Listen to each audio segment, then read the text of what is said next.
Assalamualaikum warahmatullahi wabarakatuh. Halo semuanya, perkenalkan nama saya Nur Ali Atika. Saya dari Universitas Islam Sarolangun dari program studi Tadris Matematika semester 3. Selamat datang dalam perjalanan untuk menelusuri penemuan revolusioner yang mengubah cara kita berinteraksi dengan angka dan alam semesta.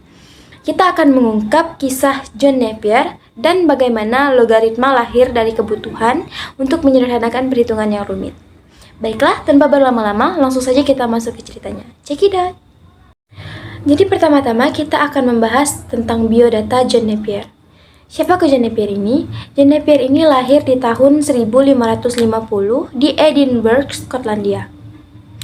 John Napier juga adalah seorang bangsawan Skotlandia, juga matematikawan, fisikawan, dan astronom yang dikenal luas sebagai penemu logaritma.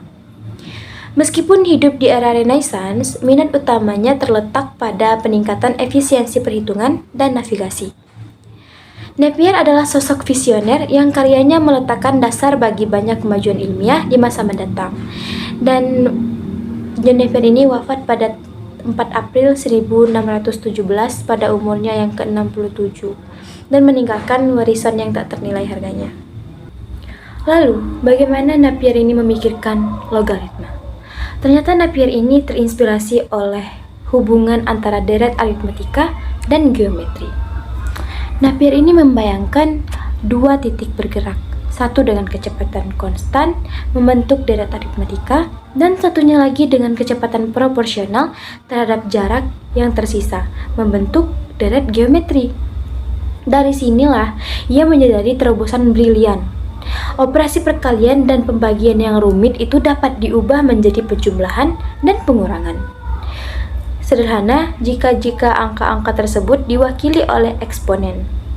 Ini dasarnya sederhana, namun revolusioner yang mengubah perkalian menjadi penjumlahan dan pembagian menjadi pengurangan. Begitu teman-teman. Pada tahun 1614, Napier ini menerbitkan karyanya yang revolusioner yaitu Mirifici Logarithmorum Canonis Descriptio, yang artinya deskripsi aturan logaritma yang menakjubkan. Buku ini tuh memperkenalkan konsep logaritma dan tabel-tabel angka yang memungkinkan perhitungan jauh lebih cepat. Napier mendefinisikan logaritma sebagai rasio antara dua gerakan titik. Butuh waktu puluhan tahun untuk Napier ini dan asistennya untuk menyusun tabel logaritma ini dengan tangan, dengan berisi jutaan entry. Tujuannya jelas, yaitu untuk membantu para astronom dan navigator dalam perhitungan trigonometri yang sangat kompleks. Ternyata dampaknya Napier ini menemukan logaritma itu langsung terasa.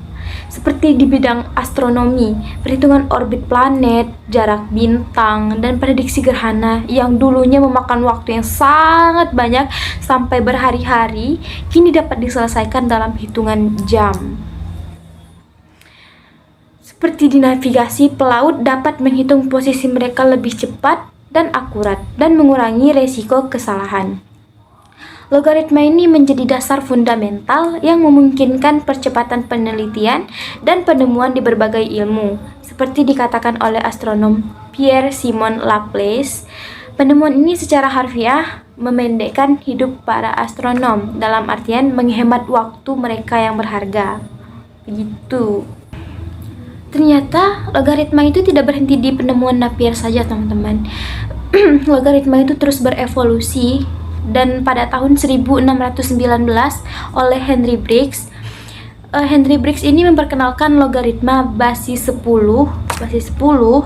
yang lebih praktis untuk perhitungan desimal.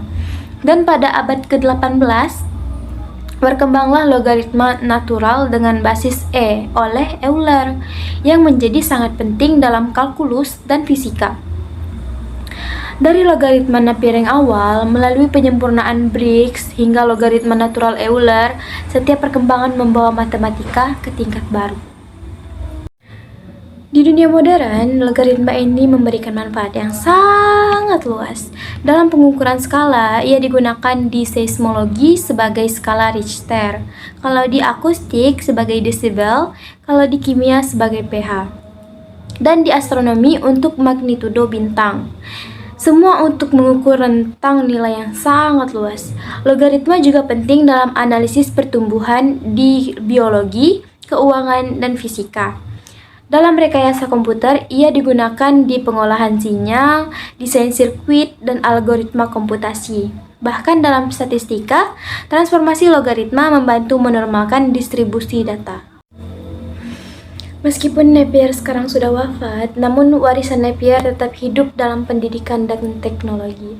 Logaritma masih menjadi topik fundamental dalam kurikulum matematika, mengajarkan siswa tentang hubungan eksponensial dan skala.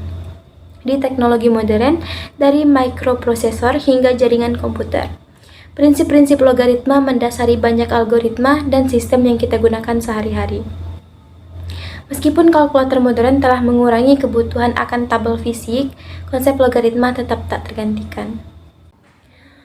Kesimpulannya, logaritma adalah jembatan antara angka dan alam semesta. Penemuan ini oleh John Napier adalah bukti kekuatan pemikiran inovatif dari upaya sederhana untuk menyederhanakan perhitungan. Ia membuka pintu bagi pemahaman yang lebih dalam tentang alam semesta dan meletakkan dasar bagi era komputasi dan teknologi modern.